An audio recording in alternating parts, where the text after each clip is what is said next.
He pulled a small bow and arrow Yes. out of a crotch pocket where it had been masquerading as an erection. Yeah. This movie sounds amazing.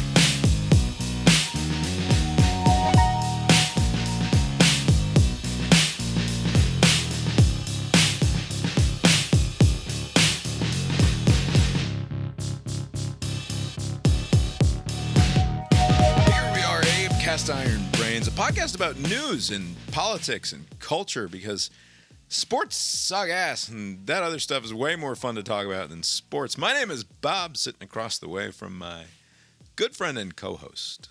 That's Abe. How you doing tonight, Abe? Doing well, Bob. Yeah, here we are. Lori's here too. How you doing tonight, Lori? I don't know. I just found out everybody in our house likes the fruit dropping game, so there's that. Lori is playing the fruit dropping game. Tonight is I'm not. Monday, September 30th, 2024. You have a good weekend, Abe, besides the crushing sports action? Yeah, great weekend. There was this weird incident that happened in Metro Atlanta. It's like to the east of where I live, in Rockdale County, for people who are from the Atlanta area. There was this massive explosion at some biolab. Like there's like good.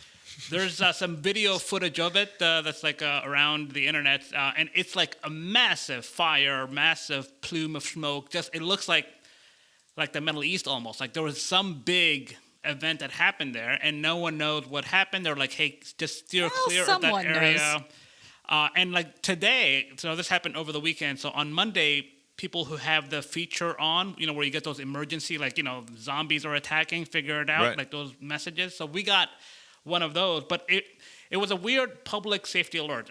And I'm sharing it in the group chat here, but they have a lot of like all uppercase.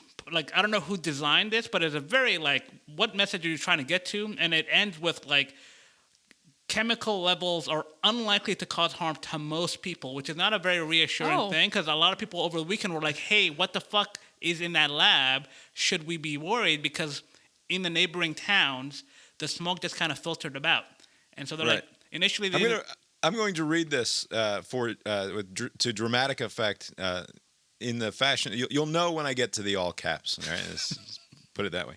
Public safety alert. Georgia Emergency Management Agency, Homeland Security Agency, on behalf of the Environmental Protection Division, local area emergency, due to Rockdale County Biolab fire. The EPA is monitoring air quality for chlorine and related compounds. Chemical levels are unlikely to cause harm to most people. End of communication. like, am I most people? Am I not most people? Like, what information is this? It's a very weird message. I think just mathematically you are most people. Okay. Good. It's very comforting. Yeah. It's you already mentioned the zombies notion, but it does feel like the beginning of The Walking Dead. Or Yeah. something. Yeah. It just when the story first broke, it was like something biolab, and it's like that can't be good. Like anytime you hear that, it's like, oh fuck, we're all gonna die, but we're still alive. Could I get on Twitter and find out that this is some sort of Ukrainian plot? No doubt. Like, is this? I don't think Ukraine's dealing with this right now. I suspect that they sent this out just to say like, hey, we're monitoring things, because the story happened. There were a lot of like people on the highway taking video footage, and it was like on TikTok and Twitter and whatnot. So they probably thought we need to like at least acknowledge that it's happening, so people don't think it's some sort of weird conspiracy by some other hostile country. It's like, no, we got to figure it out. You're likely going to be okay. Speaking of Twitter, I want to read a tweet from Elon Musk. I should have set this up with is this Donald Trump, Elon Musk, Thomas Massey, some random Twitter egg account? Like, it should have been like, who tweeted this? Because it's fairly fucking insane. Oh, it's like that unhinged where you couldn't tell if it was like some like overnight Trump tweet, and not him. On topic, I tweeted the best thing I've ever tweeted, and no one liked it. So. Oh yeah, what was the tweet? The tweet was in response to people buying lots of bread and milk, and their milk sandwiches ingredients for the storm. in Atlanta? storm, and someone said, "Why do they do this?" And I said, "They don't know why. They just remember," which is a quote from Dawn of the Dead. Oh, nice. Very good, Lori. It's the smartest thing I've ever tweeted by far. It's just that you have to know. Elon Musk, a couple of days ago, tweeted the following to his 200 million followers. Very few Americans realize that if Trump is not elected, this will be the last election. Far from being a threat to democracy, he is the only way to save it! Exclamation mark. Let me explain. If even 1 in 20 illegals become citizens per year, something that the Democrats are expediting as fast as humanly possible, that would be about 2 million new legal voters in 4 years. The voting margin in the swing states is often less than 20,000 votes. That means if the quote-unquote Democratic Party succeeds, there will be no more swing states. 2 exclamation marks. Moreover, the Biden-Harris administration has been flying asylum seekers, who are fast-tracked to citizenship, directly into swing states like Pennsylvania, Ohio, Wisconsin, and Arizona. It's a surefire way to win every election. America then becomes a one-party state, and democracy is over. The only elections will be the Democratic Party primaries. This already happened in California many years ago following the 1986 amnesty. The only thing holding California back from extreme socialism and suffocating government policies is that people can leave California and still remain in America. Once the whole country is controlled by one party, there will be no escape. Everywhere in America will be like the nightmare that is downtown San Francisco. This is Elon Musk. That's Elon Is Musk. that one tweet? Crazy person. Yes. Well, he can tweet longer They because can do Oh, it. so because- he has. he subscribes. He pays the $8 a month or whatever, I suppose, to get the blue check, which lets you tweet longer. no employer discount. He's got to pay the $8. So Well, it goes to him. his thinking is like this is the last, like Trump's 2024 effort is the last line of defense against this scheme that's already underway to make people who just came into the country legal so they can vote in strategic ways.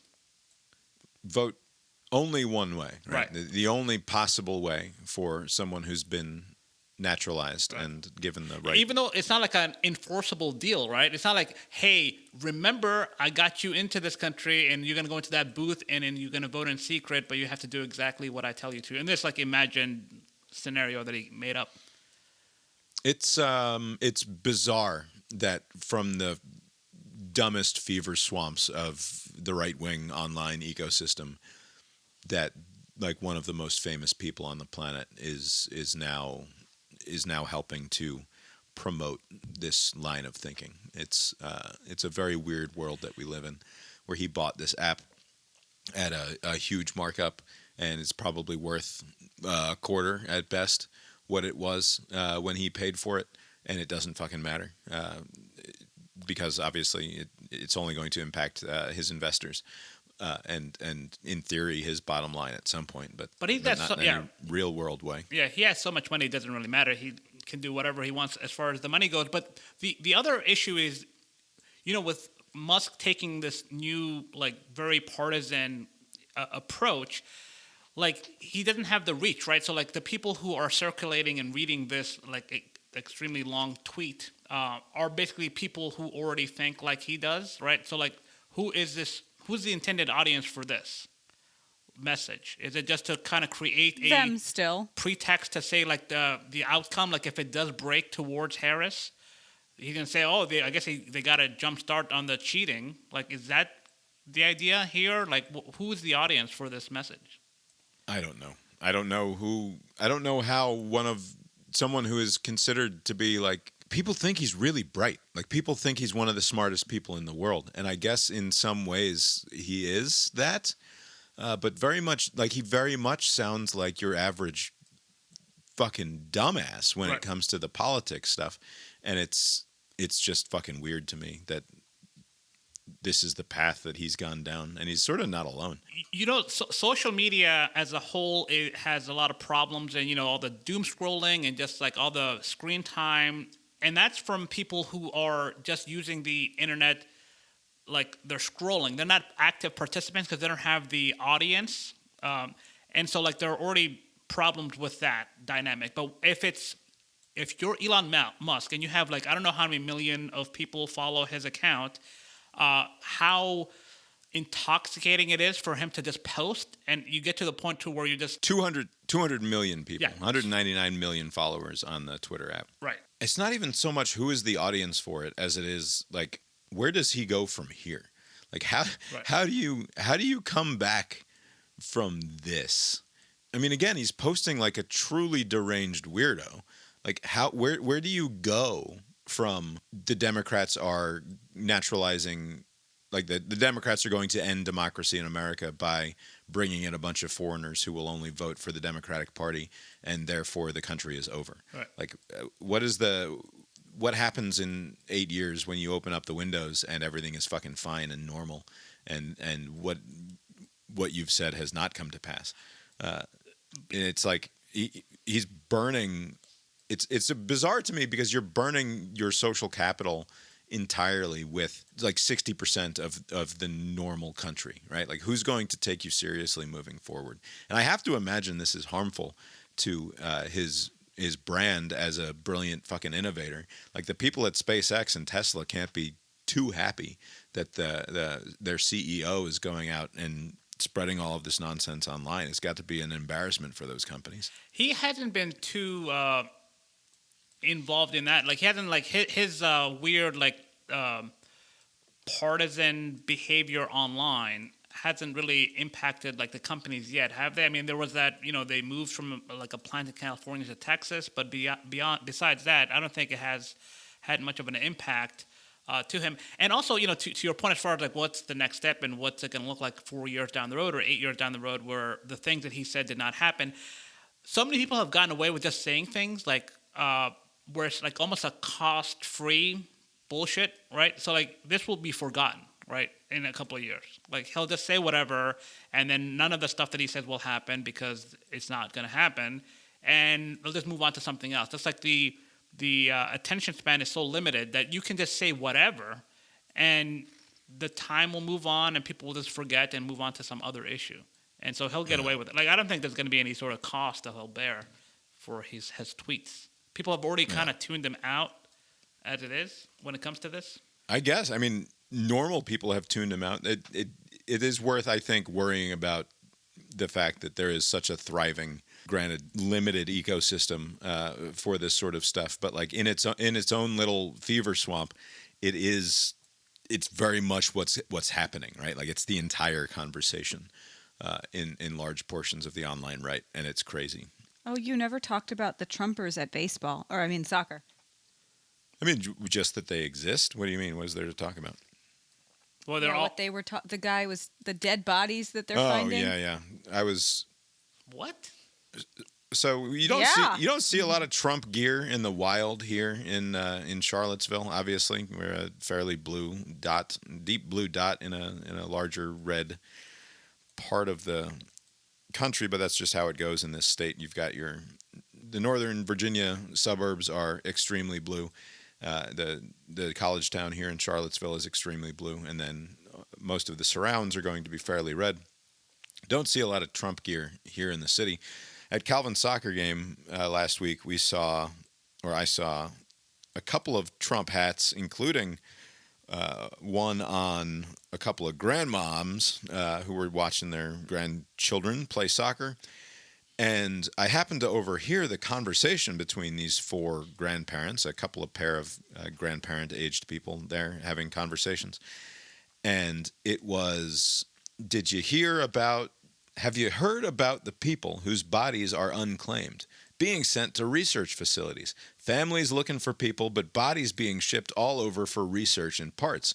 $900 for a torso. Crazy. This was four grandparents having a conversation about some shit that they saw on their Facebook feed. Who's getting the 900? The hospitals are being paid for, instead of investigating when they get a dead body, they just get them. If the body doesn't have an ID on it, instead of trying to work with the local authorities to identify who this person is, they can make a quick buck if they simply ship it off to a research facility quickly. Now, I'm sure that this is a classic case of a grain of truth becoming a much Right. larger and scarier story than it actually is, which is like somebody fucking died and they didn't have their ID on them and the family couldn't find them. And then the thing that ended up happening is that because this body was unclaimed in the morgue for some amount of time, they just had to, you have to do away with it in some form or fashion. So maybe it was either disposed of or otherwise sent off to a research facility or something like that. That then becomes, have you heard what they're doing with all of the dead bodies, where like as though these hospitals in big cities are now just like corpse farms, Right. where they're just trying to, for profit, turn their dead bodies into more money or something. You know, A bizarre fucking Facebook thread that I heard unfold live at a soccer game. It was funny. you know, there was a Clive Owen show from I don't know how many years ago it was. He was like some heroin addict doctor, and it was like set at the turn of the previous century, and there was a high demand on dead bodies for research, and so people would like steal dead bodies so they can sell it to researchers for like a profit. So I don't know if there's any connection between that and now, and I don't know where the story came about. But I also do wonder if people just believe anything about like the healthcare industry, because it's like such a frustrating thing as it is. Like it's like so expensive, and sometimes you don't get the results that you want. So like anytime somebody's like, oh, the hospital people, it's all a cabal, people are very easy to just believe. Like, yeah, Yeah. of course they would do something like that. In the news this week, we sort of touched on it in the other podcast, a hurricane in the nation's southeastern region.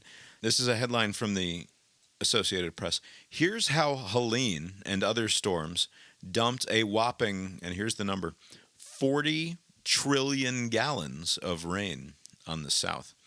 I don't want to quibble with the Associated Press here, but how do you think they measure to get to 40 trillion gallons of rain dropped on the Southeast? I don't buy it. I'm sorry. I'm sure there was a lot of rain. And I'm sure that they did some back of the napkin calculations there to come up with that number. Well, but it's just I think a it's more important so, question is what's a normal amount of gallons of rain? Yeah. Because we measure rain in inches, not gallons. Well, but inches it's easily convertible to other things, right? I know, but I think the question that's more important is what's a normal amount of gallons of rain? It's enough to fill the Dallas Cowboys stadium 51,000 times. Now I get it. Oh, that doesn't help. Or Lake Tahoe just once. So it's only one Lake Tahoe. Oh, wow. One lake of rain. That doesn't seem. They just I need context without using stadiums. If it was concentrated just on the state of North Carolina, that much water would be 3.5 feet deep. It's enough to fill more than 60 million Olympic-sized swimming pools. None of this is helping. It's not helpful. Tell me how many elephants it feeds Yes, that's as right. well. Meteorologists said it was an apocalyptic amount of rain. I mean, I believe them, but like, No, it was not apocalyptic.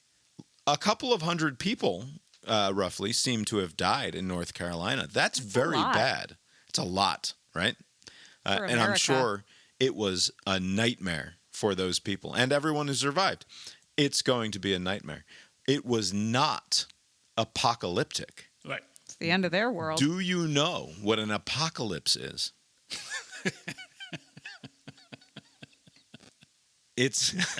It's not a rainstorm that results in 200 Famous last dead words, people. Bob. I'm sorry.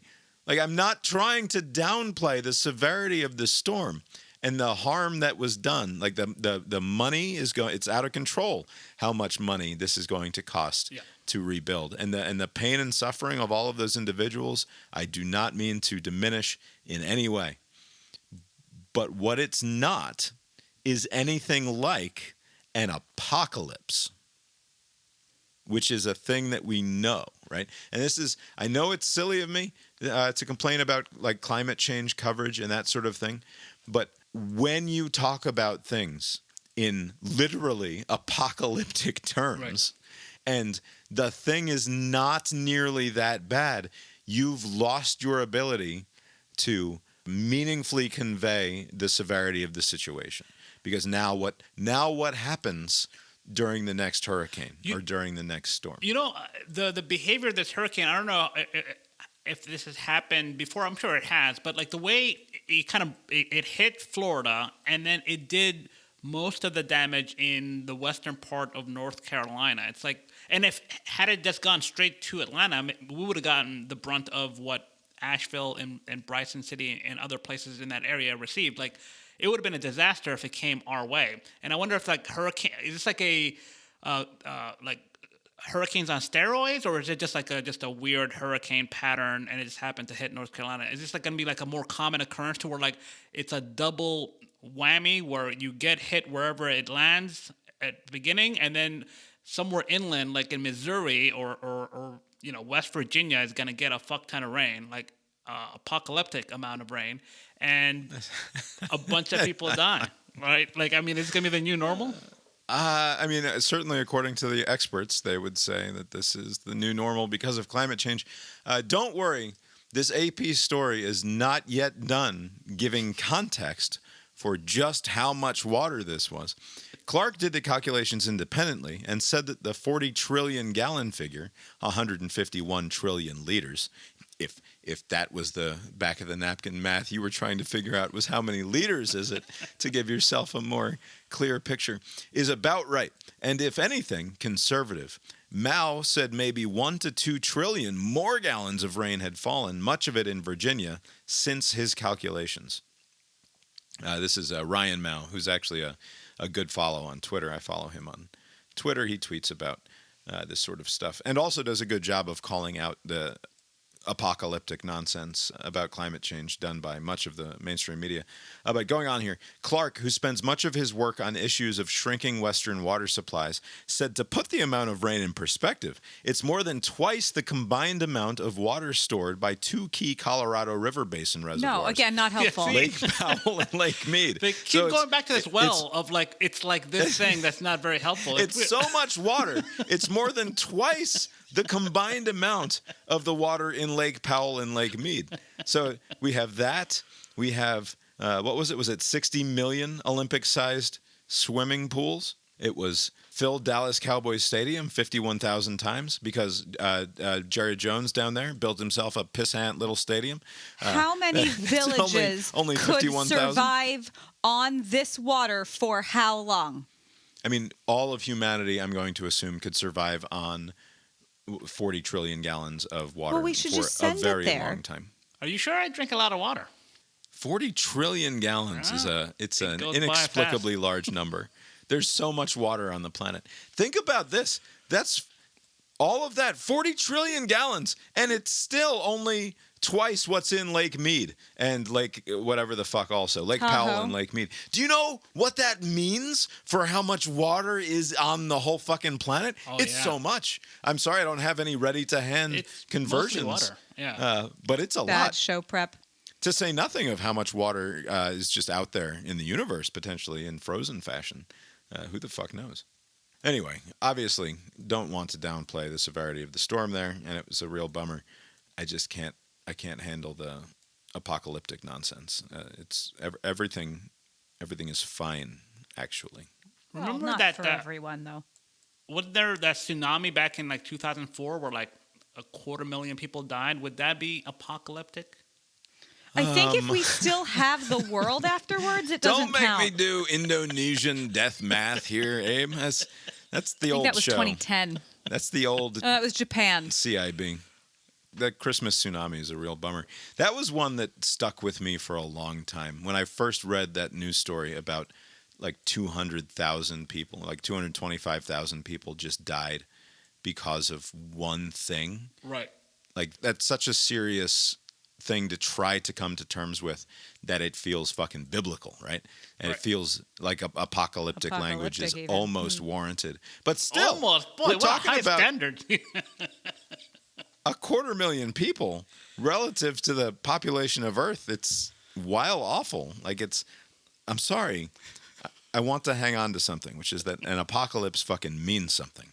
All right? The fucking asteroid that came here and wiped out the dinosaurs was apocalyptic. All right, and God So willing, it has to be that.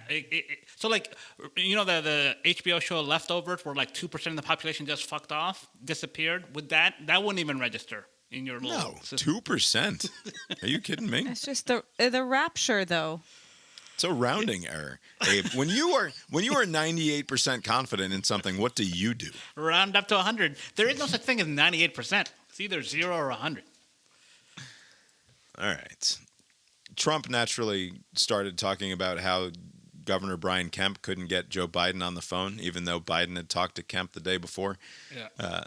He's just saying shit now. It doesn't matter. All right, we've downplayed the severity of the storms and all of the awful death down there in North Carolina. Great success. Let's talk about Israel. Israel is expanding its fight in Lebanon. Not Lebanon, Virginia, but Lebanon. Out there in their neck of the woods, they've begun a limited incursion, ground incursion in Lebanon, including going through the tunnels that they have over there. They had a grand success where they killed the leader of Hezbollah over the weekend. I don't recall which day exactly, but this was one of the longest serving and successful terrorist leaders on the planet, and they managed to take him out, which should only be celebrated by any correct thinking individual. And Israel seems to be making a fairly serious push against much of Iran's influence in the region, not content to merely do what they've done in Palestine, but now pushing into Lebanon as well, trying to reduce Hezbollah's ability to wage war against them. I don't know what this means for United States politics. I think it puts Kamala Harris in a strange position because she cannot exactly full-throatedly endorse what Israel is doing, even if it is more or less the standard operating foreign policy of the United States to be perfectly fine with what Israel is doing over there. But she can't acknowledge that at this point because she thinks that she needs to protect her left flank from people who are going to probably not vote for Donald Trump, but maybe vote third party or otherwise simply not come out in fucking 5 weeks now. Somehow we're rapidly approaching decision day. I don't know. You have anything to say about the goings on in the Middle East? So on the Israel front, like the last couple of weeks have been a quite a successful string of events for Israel, right? With their weird pager scheme that they ran, and now I think they used one of those 2,000-pound bombs to strike and kill the leader. And now they're doing this well, they say it's limited. We'll see how far it goes. But all of these events are happening with Iran basically doing nothing. They're kind of sitting on their hands. And the one concern was that if provoked enough, Iran would then expand this war to become like a clusterfuck. But that hasn't happened yet. So I don't know if Iran is kind of scheming and they're going to try to do something at some point over the next few weeks, or if they're just willing to just like let the moment pass and they can their proxies can regroup and reassemble, and maybe down the road, like 6 months, a year, 2 years from now, they can try to exact some revenge. I don't know which approach they're going to take, where they're like, we can't go head to head with Israel directly. Our proxies are failing.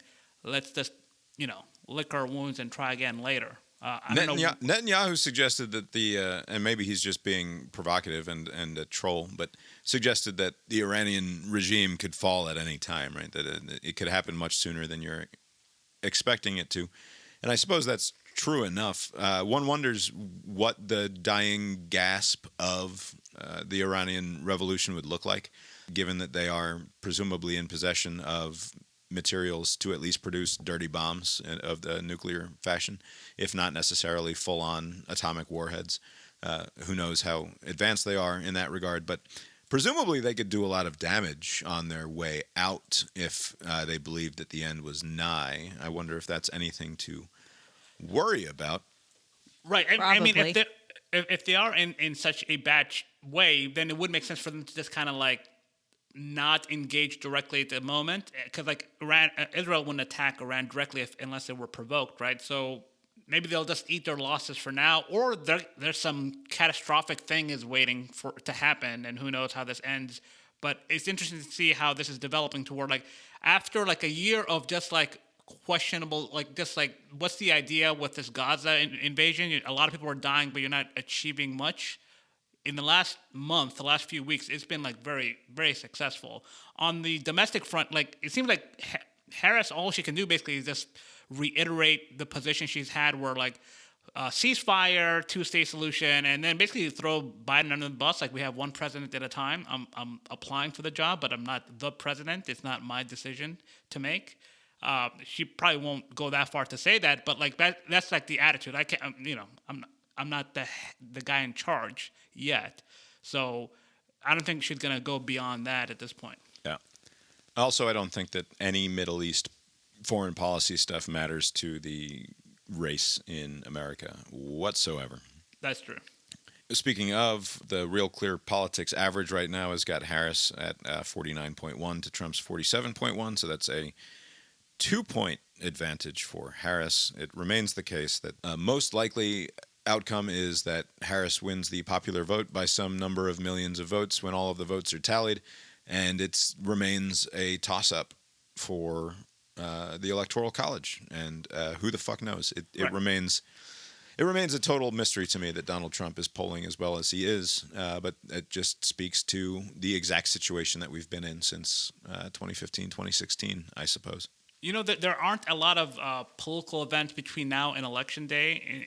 We've got one tomorrow night, Abe. We've got a big one. We've got the vice presidential debate. Right, and the only thing that is on the calendar is this vice presidential debate. And after the presidential debate came and went, and Trump did not have his best night, Harris had a solid night, it did not change the numbers that much, right? I mean, we're still stuck in this same limbo that we had before. So I can't imagine that anything that happens in a vice presidential debate would matter at all. I don't even know what I don't know what the expectations are as far as ratings wise. Is it going to rate very highly? Like, do people care about J.D. Vance and Waltz?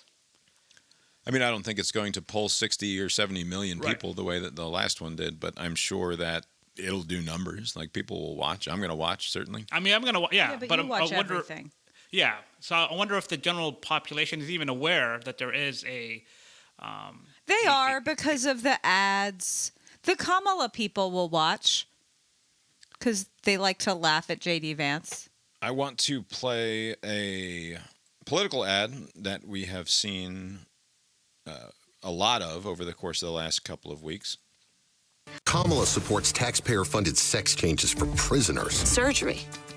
For prisoners. For prisoners.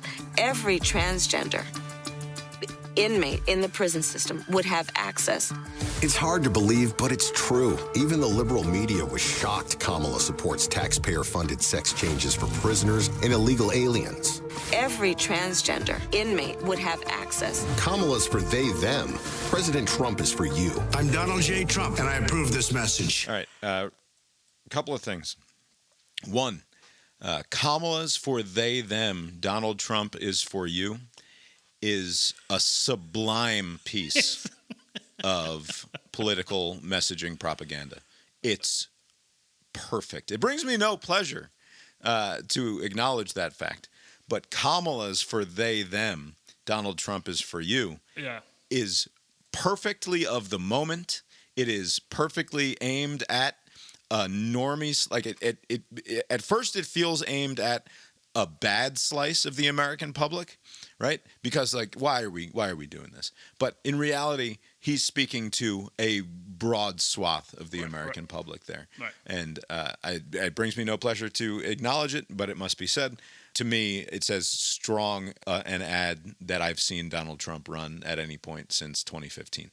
And it's because it speaks directly to how weird things have gotten in the last few years. And I don't mean to be mean about that, right? Like, they're obviously being, if you look at the visuals on the ad, they keep flashing up prominent transgender or cross-dressing individuals who do not pass, right? In the way that you would talk about such things if you were not being nice. Like, they're putting people on the screen who are meant to make you be you should be sort of repulsed by them. Right. Like again, just in terms of the political messaging of the thing. I'm not talking about my own reaction, but as a piece of political messaging propaganda, the button on that ad is fucking perfect. No, it's very effective, and I could be mistaken, but this is the second time the Trump camp has come up with this. Remember, Hillary had that "I'm with her" thing, like, and so they kind of use that. It's like he's for you, like, this is the second time where it's like Trump is for you, like turning some other thing around. And they did that again with his they them. It always plays funny, like at the Georgia game. They had the game on loud at the bar, and this commercial has come on like many times. And it's always amusing when they get to that part. I want to play it one more time because I want you to listen to when Trump pops in at the very end, because the other thing that I want to say about it. He sounds like he's sleeping. Kamala's for they, them. President Trump is for you. I'm Donald J. Trump, and I approve this message. And I approve this message. This message. This message. The way that he says message, right? Message. Like, did you do that in one take, Donald? You couldn't have just re-recorded it where you sounded like you were actually speaking the word message as opposed to message. Message. Like how Calvin talks. He sounds like my son when he's trying to say college. And I'm like, he said college. Like, no, boy, say the word again. College. No, open your mouth. College. Say college, Calvin. You're not allowed to leave the room until you say college. And then he finally fucking says it right. He's like, I was saying it right. He's like, no, you're saying it without opening your mouth. And so it comes out of your mouth sounding like... And then instead of opening his mouth, he just yells. A bunch of bullshit. Right, and then he just raises his voice instead of actually enunciating. But Trump sounds like a dying man when he says, I'm Donald J. Trump and I approve this message. Like, no, do it again, Donald. Sorry, man. We can't live with that going out in front of everybody for the next 3 weeks. Also, he's done it before. Why not just, clip that?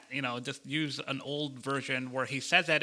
And by the way, I guess the conventional wisdom is out the window this election cycle. In the past, there would be some sort of strategy, like if you're doing a negative thing, you say I approve this message at the top, so you're not associated with it. And if you're doing some positive thing, you want to end with you approving it. But now it's just random. Sometimes they do it at the beginning and they go negative or positive, or sometimes they do it at the end. There's no consistency anymore. Maybe it's just me. I don't notice that consistency this year. I didn't know that was a thing, that you would say, I approve. Before you get, it's like, hey, this is Barack Obama, and then it's, fucking Mittens Romney sucks balls. Then like, you don't want Obama to be associated with the negative thing, so you just say that at the top. But if you're doing say it at the top as though he's approving the progressive ad that was on just before. And then you go negative, yeah. Mittens Romney. I don't know what an ad like that does in terms of moving the needle in swing states. Like, this is running heavily in Virginia, and I assume it's running heavily elsewhere in the country. I just don't think that it's speaking, as much as I say it's speaking to normie America, it also, because it runs so hard on the cruel side of the messaging spectrum, that it will turn off some amount of people who are mostly live and let live types. But I guess I don't know. I think the goal at this point, you're not convincing anyone to change their mind. It's just like those people who are like kinda on your side, to get them to come out. They're like, oh yeah, I don't like what they're doing over there, and so I'll show up instead of like just going about your day on that Tuesday. Like, so they're just trying to get the people to actually show up to vote. Right, and I'm not going to go through the full fact check here, but it does seem to be basically the case that she would, at least in the past, has expressed support for spending money on inmates' gender transitions, which, I mean, it's not a great. I'm sorry, it's not a great. Just to take the purely popularist sort of Matthew Iglesias, or the guy who got in trouble for talking about how MLK didn't want you. Oh, Mark Robinson, doing violence in the streets because it's bad for the PR. That some pollster got in trouble and fired in 2020 because he was like, look, man, every time that people are causing chaos and riots in the streets, it benefits Republicans. You can just look at the history and the law and order maniac Republicans benefit when there is violence and chaos in the streets. But that was put to the test. Typically, it's true, but like in 2020, it did not happen, right? A lot of people thought because of the George Floyd protests and all the burning of buildings and all of that stuff was gonna harm the Democratic candidates, and it did not. Maybe it harmed lower tickets, and ultimately, because Trump is a chaos candidate in every possible way, he wants to be the law and order candidate, but he's fundamentally not, because he is so purely anti-institutionalist at this point, right? The only institution that matters to Donald Trump outside of Donald Trump is the fake bullshit version of an authoritarian leader, right? Like he's not an institutionalist in the sense that a law and order candidate would traditionally be. He is, in people's minds, still, because of the words that he says, the chaos, tear it all down candidate. So in some weird way, Joe Biden was able to maintain the sort of law and order type voter, I think, in 2020, at the same time that a lot of down ballot, like Democrats did not ride Joe Biden's coattails to grand success in 2020, correct? Right. So maybe to some extent he's a victim of his own thing there, which is that even as he wants to claim to be the law and order guy, people instinctively know that he's actually the chaos, tear it all down guy, because he's also very much just that. Right. And so I don't think that he benefits from that in the way that a traditional Republican would. You know, like going back to this transgender care thing, you're right. It doesn't play well politically. Hasn't this been like a standard thing though for a while? Wasn't Bradley Manning transitioned to Chelsea Manning while in custody? Wasn't that just a story that kind of came and went? Was that? I mean, they made a big deal out of that, right? That this was going to be paid for by the federal government, right? It was a problem. I wonder, like, if attack ads along those lines have moved the needle. I'll be interested to see, like, if anyone's gone back and looked, like, oh, it harmed this candidate in this very tight race here and there. I don't know, like, how big of a impact it's having. Yeah, I don't know. Let's play some Cold Strassman. I don't have a lot this week, to be perfectly honest. I was busy with Little League Baseball bureaucracies earlier today and didn't do enough show prep. But I do have a Strassman headline: What can revive the American dream of home ownership of a starter home? Lower interest rates, lower housing costs. Build more housing. We don't need a story on this. That's what the fuck. Hey, I was assured this was a Strassman piece. Boy. I don't know how you were assured that. Oh, this is not Strassman at all. Bullshit. That's outrageous. My apologies. Oh, boy. I told you didn't need just more housing. Asked and answered. CBSNews.com, search Mark Strassman. First result. What can that was revive Mark the American Strassman starter approved home? that message. This is bullshit. All right, no new Strassman this week. I guess we have to do something else now.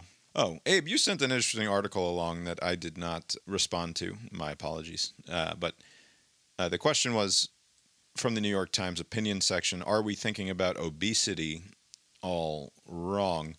That there's reason to, or some people have found reason to believe that classifying this obesity epidemic as a disease has actually harmed people in the long run, rather than making it easier to solve the problem. That medicalizing it in that fashion actually is not helping. I don't know exactly how this plays into the drug treatments that have popped up in the last couple of years, where now it seems like whether it's a disease or not, it doesn't fucking matter, because we can just give you this injection, which is going to solve the problem for you in some form or fashion. There was some article on that says like 2% of the obesity has been cured in America because of this. Like, this is early days, and it's already having some impact. I mean, 2% doesn't sound like a lot, but that's a lot of people. But regarding this article, one of the things that I found interesting was that back in 2013, there was like, the recommendation was to not follow this model to declare obesity an epidemic, and they went with it because they're like, we're going to do more good by making this an epidemic. Basically, it was like an ends justify the means kind of thing.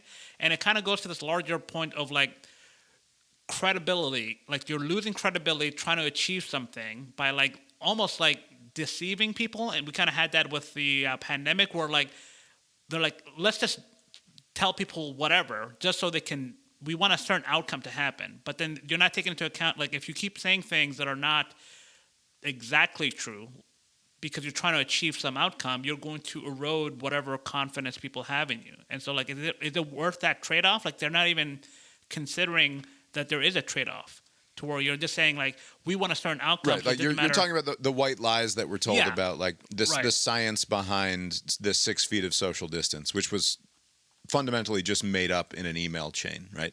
Right. They decided that, in reality, of course, people would be much better off 15 feet away from one another, but that's not feasible or practical or anything that can be reasonably achieved. So we're just going to go with 6 feet, and we're going to say, just do this because we fucking say so, even though there's not any science behind it. And in the same way, we're going to go with the BMI, even though that's not like an exact way to determine someone's health, right? Just by saying, was it height and weight? Like, oh, you're over, Yeah. you know, like, you Very can't just stupid. simply. And so that's how they're determining whether somebody's obese or not. And like, you want to be a little more precise, but you can't do that. Like, you can't say, I don't know. It seems like there's like no space to say, we don't have that information yet, we're looking into it. You have to basically have like a placeholder for truth, which is like, I don't know, 6 feet, mask, no mask, or you're obese, look at you, you know? Like, just say, I don't know, like, or we're looking into it, or we need further research, or any other number of things you could say. You don't have to just come up with something just to say, like, oh, it will trick the people into doing what we want. Right, and the outcome is always worse when the lie is revealed. That, and as you're saying, you've lost all credibility. It's almost like telling people that a lot of rain is like an apocalypse, and that. Well, that's hyperbole. That's different. It's the same. It's in the same family of bad thing that the media does, or the instinct to go too far with something rather than to just tell you what happened as a way of getting your attention. It's no good. Are we? You mentioned, to jump back into politics for a second. You said there's not a lot between now and Election Day. Again, I express my mystification and disbelief at the fact that Election Day is happening in 5 weeks. Today is the 30th. By the time this comes out, it's October 1st. It's time for surprises, if there are any to come. The old October surprise. By the way, can I say real quick, one of my favorite things over this past summer and going into the fall now is that every time I turn on the Sunday morning shows, they're always like amazed at the number of days left. Oh, can you believe it's 74 days? Can you believe it's 61 days? Like, yes, I know how the calendar works. What do you mean? Like, of course, it's whatever. Like, why is that such a surprising thing? I know, but the thing that I'm saying is that Yes. it doesn't feel like it's in the air in the way that it felt in 2020 and 2016. Like, there's just it feels like we're just sort of. Like we're on some sort of a cruise ship that doesn't have any of its own propulsion anymore, and we're just sort of drifting in the general direction That's what's happening. of November the 5th. Like it just feels like there's no momentum towards it. I don't know what. Like it's. Do you think it's because like the environment in 2020 was different? People were still kind of like in pods and isolating, and like, you know, everybody's just out and about and living their lives now. Like everybody's. We were at Disney World. Except for you guys, yeah. But you know, there was a lot of people were still. I mean, the vaccine wasn't even out. Like maybe people were just like more stressed and just kind of paying attention. But you're right. People have kind of like if I did the Sunday NFL Sunday pregame show, they did this trick on Gronk where they just made up like a tight end and they all just pretended like, oh, what do you think about this tight end who the Cowboys got? And like just the whole time they're going on and on and on and Gronk. That's mean. Is like, yeah, I think he was like making up some stuff, and then he just kind of had well, you can't look like a complete asshole on national television. Like, who is going to suspect that Terry Bradshaw, That's mean. that Terry Bradshaw and Howie Long of all people are going to try to get one over on you as you're sitting there at the like, what did he do to them to deserve that Seriously? treatment? He's nice. like the new kid, and they're just kind of messing with him. But they had everybody in on it. Like Jay Glazer came in like this was like a transaction. The Cowboys got this, just a total made up, and they did his position, tight end, and they cut to him. They told him that they were live, and they weren't live. They were, they was kind of just fucking with him. and he just was like, I've never heard. He's thinking it, like you can see, but he's just saying stuff like, and it was very funny. But like you could do that with this debate. Like you could just make up some stuff about what happened in the debate. No one will know. If you're Gronk, and like I assume that he's going to the pre-show meetings, right? Like at the very least, they must go over what they're going to talk about. Yeah. Like, are you just that permanently checked out that you don't ever, like, it's not, like, I don't know. That seems so shitty to me. That is shitty. It's After what you fucking bastards at the Biffler did to poor Binyam a few weeks ago. It reminded me of that. I imagine so. Even though I was not involved in that. We decided to play a little joke on our buddy Gronk. He thought we were going live with an extra segment. Everybody at Fox HGH knows this is not real, except for Gronk. And the premise was I was going to break news that the Cowboys were activating this great Pro Bowl tight end who doesn't exist. And Gronk has to go on what he thinks is live TV to talk about this tight end. All right, fellas, 10 seconds back. Straight, who do you want to talk about here? Dallas game, let's talk about Russo. Back in 5, 4, All right. 3, That's what I was talking about. 2, 1. All right, we're on the air. All right, later today, it's America's game of the week, and it's one you don't want to miss. The Dallas Cowboys go for their 6th win in a row, and right now they take on a Buffalo Bills team that I guess, Jay, there's some breaking news. I just got off the phone with Mike McCarthy, and you guys know how big of a weapon Rich Russo is for that team, right? As a tight end. They just activated him, right? They just activated him. They didn't know if he's going to be able to play today. They think he's good to go, not only today, but they are going to put him heavily into that game plan. Expect a lot of Rich Russo. That's big because Russo is a complete game changer. He takes so much pressure off Dak, takes so much pressure off the run game. Great blocker, great receiver, red zone threat. Now He's you can't amazing. Listen, I thought it was a stretch. They were talking about Tony Gonzalez. They're talking about Gronk. I don't think he's Gronk. Gronk, where do you list Russo as, like, among the tight ends, playing today at least? He's been out for a little bit, so he might be a little rusty coming back, but I think they're going to give him the opportunities, that's for sure. But also they got Ferguson as well. They're going to be a 1-2 combo. Yeah, but here's the thing. Ferguson has been the guy because Russo's been hurt. You got to admit, with Russo coming back, it just changes their offense. Yeah, but Ferguson has been showing that he's the guy right now. They're going to still feed Ferguson. He's the only guy in the league that has 2 fingers missing on his right hand. That's why he's been out, and he's back now. So is that going to affect him when he's catching a pass? Yes. I don't know. You tell us. You're the guy. I don't know. I still have all 5 of my fingers. But you know what? No, you're the tight end. You have 10. But all 10 of my fingers. All 5 on each hand, all right? All 5 on each hand, Terry, okay? All right, this is a joke. Rich Russo does not play for the Dallas Cowboys. I was wondering. For you. Is that live? I was wondering, like, in my mind, like, I was going to say, right when it was done, I was going to say, guys, I never heard of Rich Russo in my life. Never heard of him in my life. You guys had my head spinning, that's for sure. But I was so excited to finally see this video. Not nice. It's not nice. He really is as dumb as he seems, I think, right? If you're put in that spot, though, like, holy shit, am I just blanking on this tight end that I've never heard? Like, how can that be? I'm not mad about him. His performance did in great. that moment was actually pretty good. That was good. Credit to him. You've got on your feet. You're surrounded by dudes who get paid millions of dollars a year to do what they do.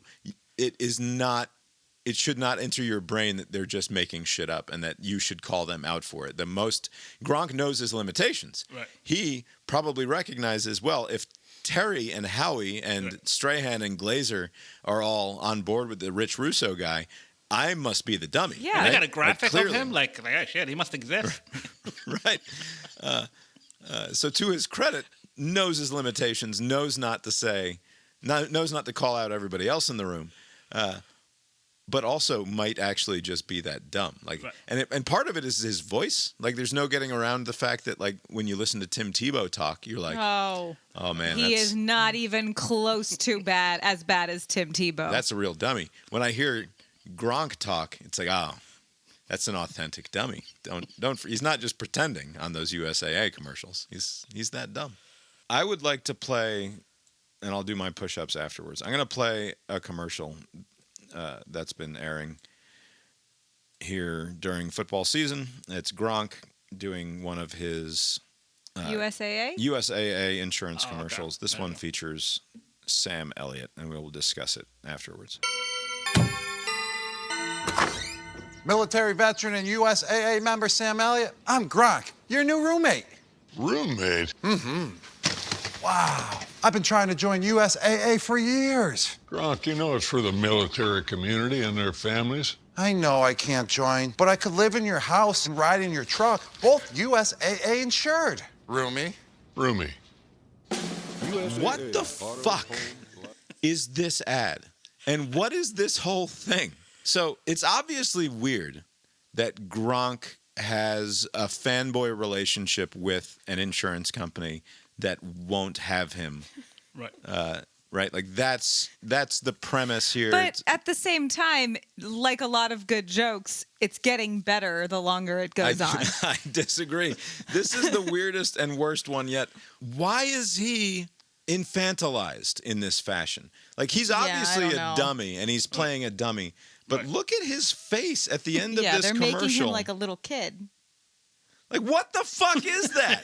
Why does he do that little nod like he's a little 3-year-old baby boy? What are they... Like, it's always weird to me anyway that USAA presents itself as, no, you can't, right? Like, no matter what you do. And by the way, you want to talk about something that should be supremely obvious to all involved.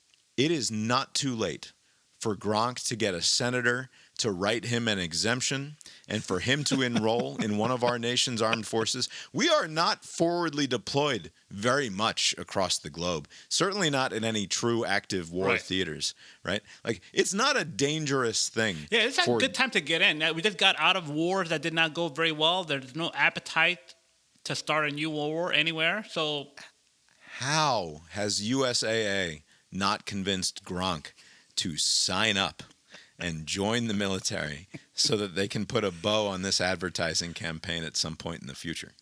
By the way, maybe they are playing the long game. Yeah, maybe they are playing the long game. I will say, anytime USAA comes up, during the recession, they opened it up to normal people, and I have a USAA card, so what they say, like, it's only for USA, military members, is not true. I have it. I've never been in the military. How did that happen? USAA?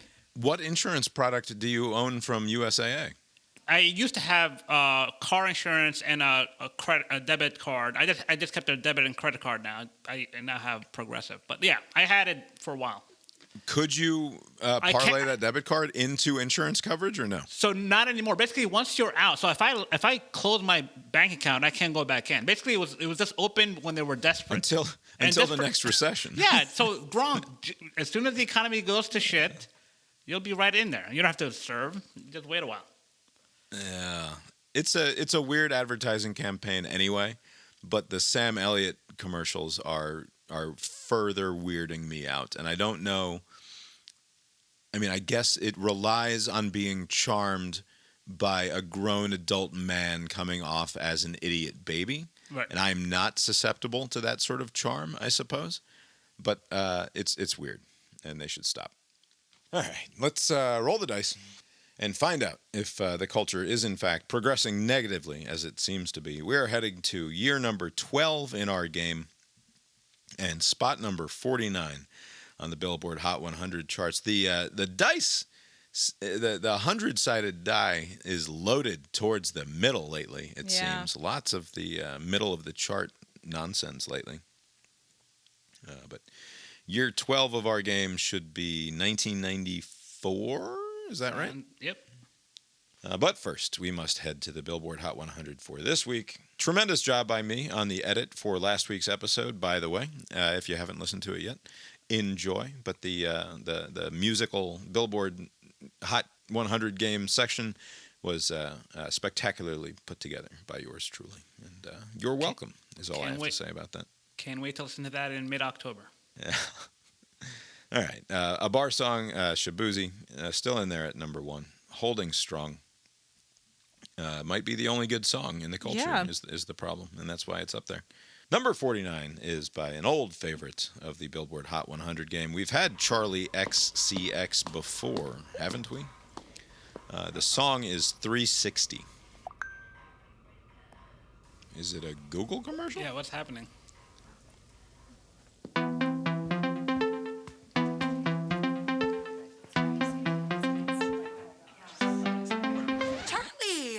God, thank goodness you're here. You know what my first thought was when I saw this was a 4.5-minute song? It was, wow, this is longer than a lot of the other popular songs that we've been listening to lately.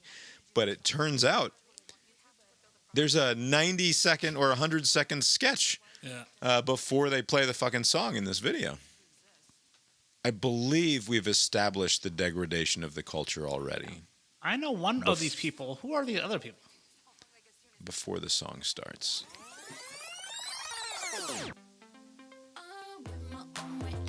That's not so bad, huh? What? The I mean, her boobs? outfit is fine. The boobs Yeah, and the sure. shaking on the thing. It's a fun look.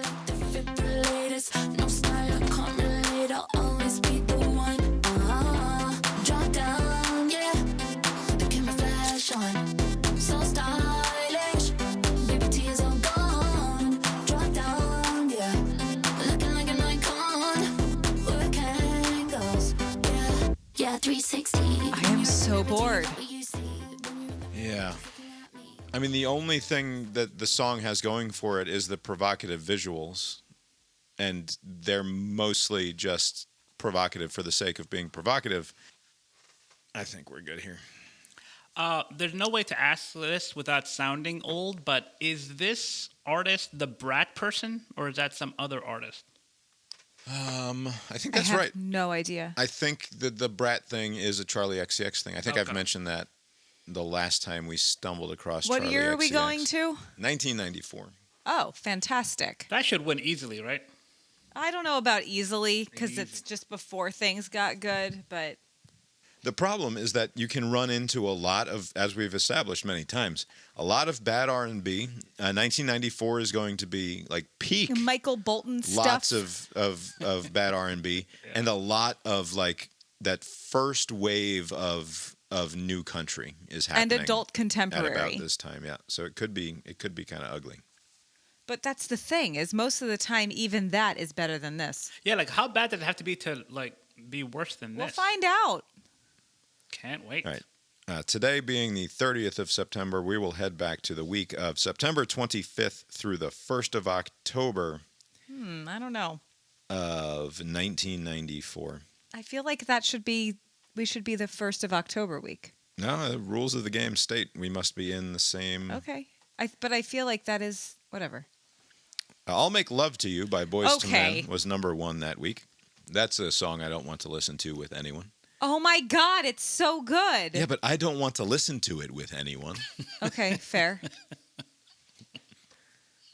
Mariah Carey in there at number 2 as a feature on Endless Love with Luther Vandross. There you go. Sheryl Crow, All I Want to Do at number 3. So that's the sort of feel we've got in 1994. Fantastic Voyage. And Circle of Life. Scroll.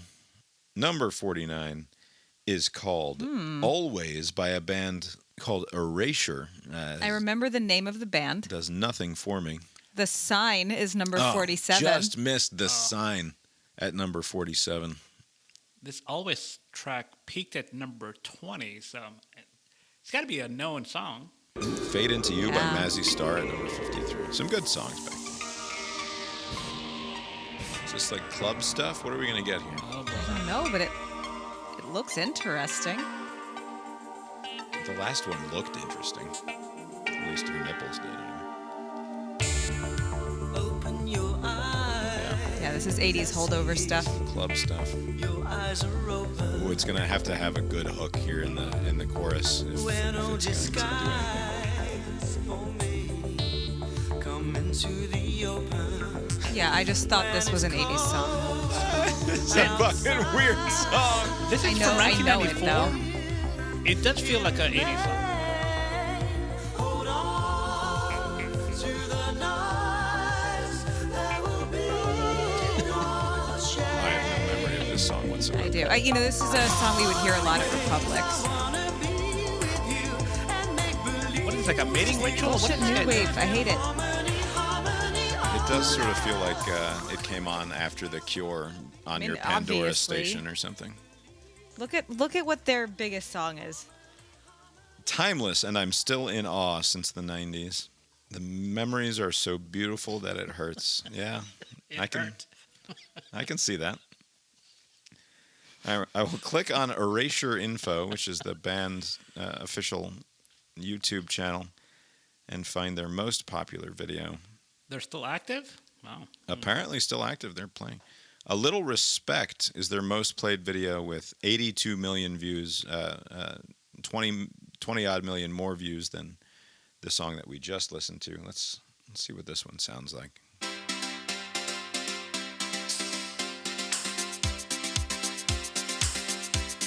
I try to discover a little something to make me sweeter. Oh, baby, refrain from breaking my heart. I'm so in love with you. I'll be forever blue. That you give me no reason why you make me work so hard. That you give me no, that you give me no, that you give me no, that you give me no soul. I hear you calling, oh baby. All right, Erasure sucks ass. Yeah. Yeah, it's 80s stuff. Charlie XCX has a much better rack than the Erasure guy. So my vote, I'm afraid, is for the new shit for no reason other than to be occasionally contrary to the rules of my game here. Abe, who are you voting for? Whew, boy, both these tracks suck. I just got nothing out of that Charlie song. I'm going to go with Erasure always. Oh, Leaving God to damn Lori. it. I don't care Lori enough. has to break the tie. No. Sorry, you've got to vote. No. Lori, are you going to vote on November the 5th or in the November 5th elections? I'll vote before. Yeah, right. Are you thrilled with your choices in that particular contest? I'm totally satisfied with the one of the choices. For me, then, I will say I am not thrilled with my choices in the November 5th election, but I'm going to vote nevertheless, as you must do now. I guess the Erasure, I guess. All right. The spirit of the game maintains the truth that the culture Fucking dog, shut up! is degrading around us is reinforced by this week's game, according to our vote here. If you have another opinion, feel free to defend Charlie XCX, or maybe you're a big Erasure stan and you would like to tell us why that music was so meaningful to you. I won't listen unless it's a very compelling essay. I will not be interested in what you have to say about either of these two artists.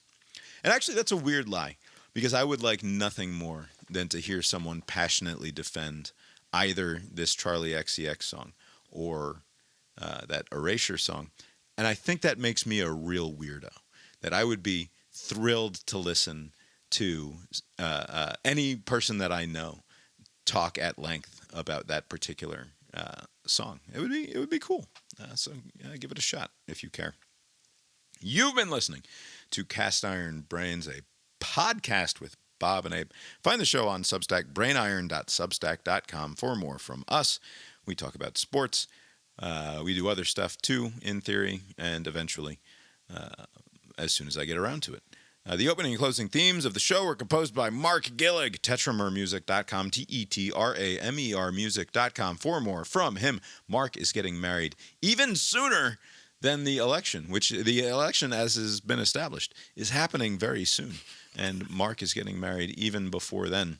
As I maybe mentioned last hour, maybe not, I've been tasked with emceeing Mark's wedding to the lovely Emily. I've done this before. I've had to MC in some small fashion, run the music for a wedding in the past. A wedding, it's worth noting, that has now ended. So I don't have a great track record when it comes to emceeing weddings that survive on the long term. Are you taking responsibility for that first one? That was you? Well, no, but like the correlation cannot be denied, at least through one so far. If this marriage falls apart within the next 10 to 15 years, I will have to steadfastly refuse to MC any future weddings for any couple that hopes to that I want to endure, right? On the other hand, maybe I can start inserting myself into weddings that I hope will not stand the test of time as the MC, as the poison pill. Sabotage, I like it. Yeah. Speaking of, congratulations to Biffler co-host Mike on his recent engagement. I know you don't listen to your own podcast, Mike. You certainly don't listen to mine, but I'm putting it out there in the ether. Congratulations to you, sir, on your engagement. Abe, did you make it to the movies this week? Yes, I went to go see Francis Ford Coppola's. You saw Megalopolis? Megalopolis. Holy shit. Oh, man. I am so excited to see this movie because it looks like such a total fucking weirdo clusterfuck. And I suspect that I'm going to love it and hate it in equal measure. Abe, what did you think of the film? It was all hate on my part. Maybe going into it with that attitude, you will enjoy it. Online, you see a lot of people, like, it had like a very bad cinema score, like D+. Like, it did poorly at the box office. Not very critically well received. The movie is just a mess. Whatever Francis Ford Coppola was trying to get to, it did not work. So the story, just to the extent that there is one, is that there's the Adam Driver character. He's kind of like a Elon Musk type. Like he wants to like build this utopian future. And standing in the way is a corrupt mayor of this city called New Rome. It's kind of like New York City, but whatever. Does he start going on weird rants about the illegals coming to ruin the country? No, but basically, this movie is so fucking dumb. So Adam Driver's character can stop time, but that's not like the focus of the movie. Like that's just like a side thing. Like, oh yeah, I can, and sometimes he can control it, and then sometimes he doesn't. Hey, sorry to interrupt. I read something about this movie where apparently not only can he stop time, but the method that he employs for stopping time is to just say, "Time, stop." Yes. There you go. Now you're getting it. Like Zach Morris. He just speaks it aloud. Time out. Yeah, but they never do like some. Yeah, he doesn't do like a fourth wall kind of thing or.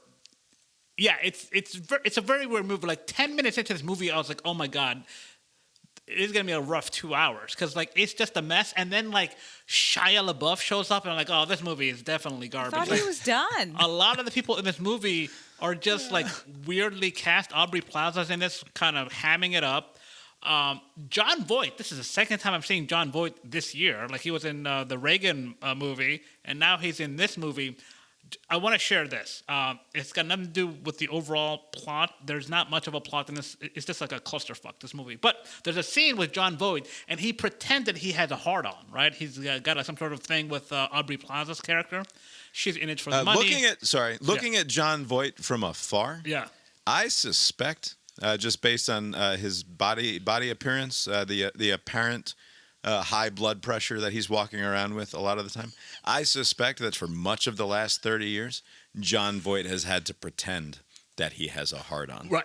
And I'll leave it at that. Aubrey Plaza should have grown wise to that because it was a ruse. He sussed out Aubrey Plaza's scheming, and so he revealed a small bow and arrow that was good enough to kill Aubrey Plaza with it. So he's like, you fool, I don't have a boner. I got this weapon, and I'm going to use it against you. And Aubrey Plaza just stands there while she gets shot, and she dies. He pulled a small bow and arrow out of a crotch pocket where it had been masquerading as an erection.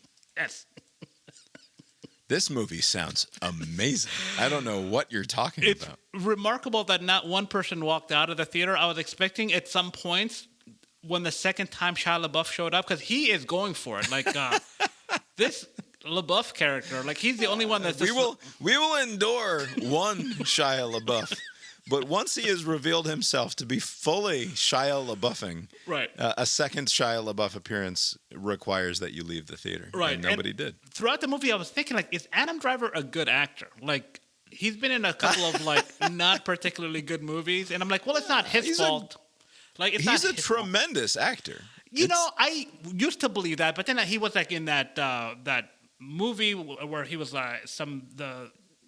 the Italian designer or Italian whatever, like some race car or some designer movie. Ferrari? Not Ferrari. Maybe it was a designer family, but like I forget the name of it. But like he's been in a couple movies. The fucking Lady Gaga movie, Yeah. right? With Versace. Yeah, like that. And the movie just is like weird and doesn't go anywhere. And this movie's kind of like that. I don't know. Maybe he's a good actor, but he's just been in a couple of clunkers as of late. And just I will never watch this movie a second time. But if you go into it thinking clusterfuck, you may find some enjoyment out of it. I did not. I don't know why Francis Ford Coppola, who made the Godfather movies, like the two greatest movies, the first two anyways, 50 years has really aged them, because what a clusterfuck. Not Versace, Gucci. House of I was Gucci. going to say, Versace's murdered. Yeah. One of those. He is great in the Marriage Story movie, which was wonderful. That's the one I did film. not watch. Okay, I should give that a try. What else has he been in besides the TV Girls. show? He was in Girls. He was in the Star Wars movies, right? Star Wars. Yeah, I mean, those were fucking trash, obviously. Black Klansman he was in. He was good in that. Yeah, he was good in that. Okay, there you go. I didn't see The Last Duel. He's apparently in that. He's in Ferrari, but we haven't seen Ferrari. Yeah, and then a bunch of TV. I don't know. He's good. I've always liked him. Jury's still out.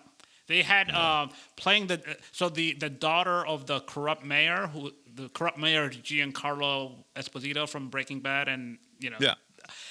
The daughter is the Natalie Emanuel from the Game of Thrones movies and TV show rather, and she not is a great actress in her own right. Not a particularly great actress, but she's put into this big role where she is the daughter of the corrupt mayor, and she's the love interest of Adam Driver. Basically, she's the connect. Like these two men who are like feuding with each other. She's like in the middle of, and she had a lot of lines and uneven performance. Is there a lot of sex in this movie? No, there's not a lot of sex. I mean, there's just a couple of scenes, but it's not like gratuitous. I mean, it's very weird. It sounds really weird. He's like really swinging for the fences, right? Like he's trying to do some sort of career defining thing here.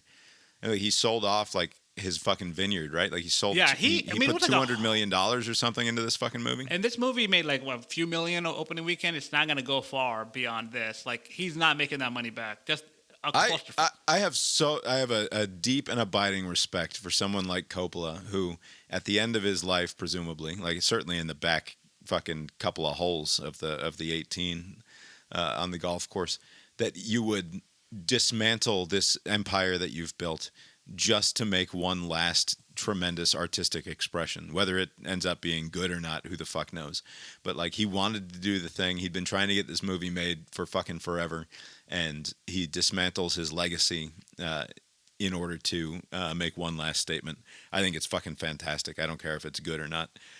It's interesting and worth checking out just for that.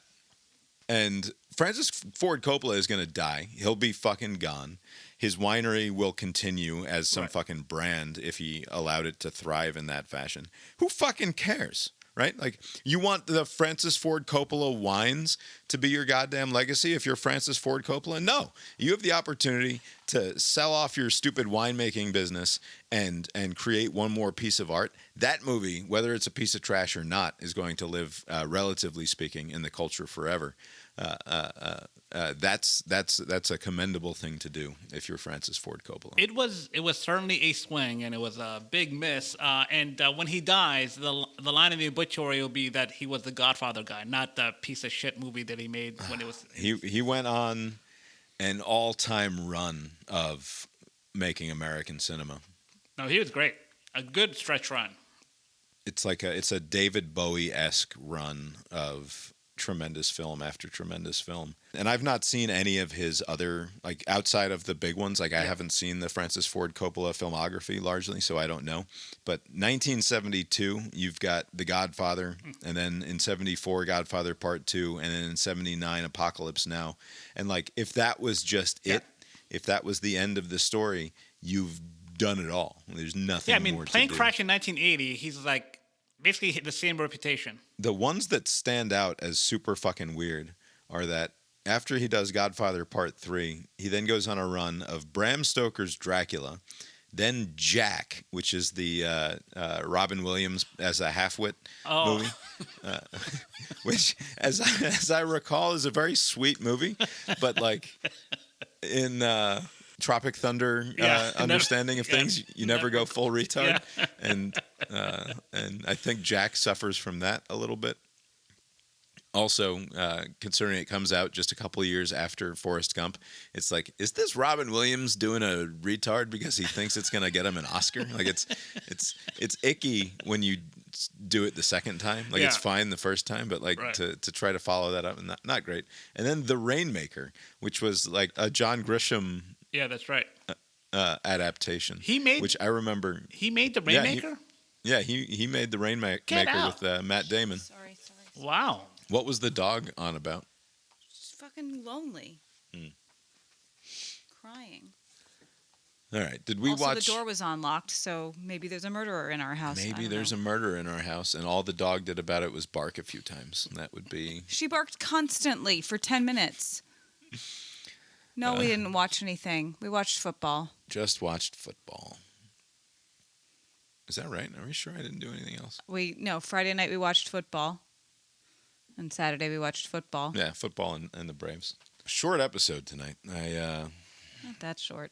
Anytime that I'm not super excited by the news, I start wondering, like, is it me or is it the news? And it's similar to the conversation about the election and how it's fucking coming and it doesn't feel like it's coming. Yeah. I don't think it's me. I think there's something weird going on in the culture where it's like we're collectively just like, let's just not. Yeah. And like I wonder what the reaction is going to be if Trump fucking wins. Is it going to be let's just not, or are we going to sort of recycle the calamity that we had every day for 4 fucking years while he was president? I mean, I don't know. The element of surprise won't be there like it was in 2016, right? It's like such a close election in the polls that it wouldn't be the same thing that happened in 2016.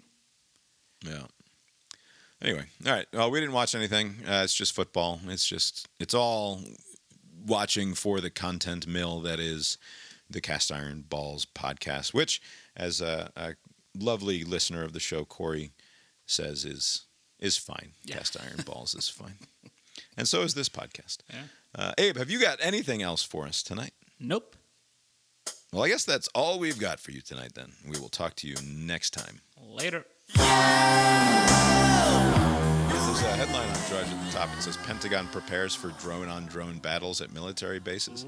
Oh, cool. And like my response to a lot of gun control stuff for the last few years has been 3D printers are going to change the nature of our reality at some point in a way that makes most gun control legislation just patently absurd on its face, because you'll be able to print weapons in your house at some point, and they can pass all the laws that says, hey, don't do that. But once you have the Star Trek atomizer in your fucking basement, where it just you plug in the thing that you want and it just fucking does it for you, the game changes entirely. Like, I don't think we're quite ready for how bad things are going to be with drones, right? You can really fuck shit up with drones in a way that I don't think that we fully appreciate right now, including like just fucking with all of commercial aviation.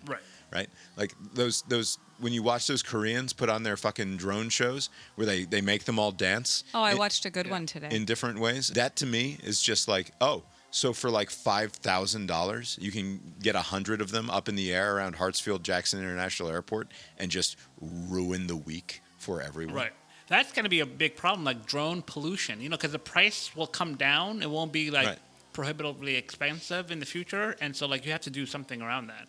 The bigger problem, though, like America's already full of guns, so we're taking in all the negative consequences. But all these other countries will also have 3D printers, and it'll be outside their control. They've had a pretty good handle on the gun thing in most other countries, and now if this 3D printer scheme works, what's to stop somebody in Australia or the UK from having a bunch of guns? That's gonna suck for them. Not to get all apocalyptic on you or anything, but like, it seems like we're on the cusp of a number of different technologies that could just obliterate everything in the blink of an eye. Right. And it's just, it'll be as simple as like unplugging civilization from the wall. Right. Like it could very easily go south so quickly in a way that like I think our first taste of it was with nuclear weapons, right? Obviously. Yeah. Like it's like, oh, so we could just end it all by accident tomorrow. It would be like just the end of it. And it's like every day there's another thing that is like, oh, so we could just trip on that wire and civilization would be over because we gave the power to way too many people. And just when you keep doing that, when you keep putting all of this power in the hands of millions and millions and billions of people, eventually somebody's going to fucking trip on that power cord and pull the plug on civilization. Although, to the credit of all humanity, shown a lot of restraint with the nuclear weapons use. They haven't really done too much damage. All the fear-mongering, everybody's still alive. The proceeding was created with 100% human content.